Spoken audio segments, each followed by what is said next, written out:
guys দো এটা কিন্তু 20 টাকা হ্যাঁ এই যে 20 টাকা কিন্তু দেওয়া আছে ওই যে 20 টাকা কিন্তু দেয় যায় হ্যাঁ আমি পাগলটা খোঁজ করে মেটে কটে দেখুন কি কয় যে 20 টাকা দেখো ও মামু মামু আন্দার গন্দার কি দেখাবাও এটা কটে হবো নকো থাকা কে হরবেন দিকে হরবে এখানে দেই হরো হ্যাঁ হরো দিকে হরো এস খালা একবার কইবা যাও নাকবে না হরো একবার কইবে ডাক দে মোবাইল ও ভাই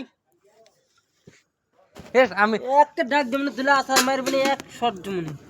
এবে ঠানা দছে গাও তুমি আমি ভালো দেখছি না এটা কটে খালি কোন আঁকবো কে কমু কে তুমি কামাই করে দিলা আমার বাপ মাই এস ভাইরাল করে তুমি তোমাক নাকবে না তোমার কাম করে না মানে তুমি পয়সা টাকা পাবে ইস দো ভালো করে দো কটে হিসাবই গাই মাইরি ডাক দে মো আসার মারবে এক শট মারবে ভালো বনি ভাই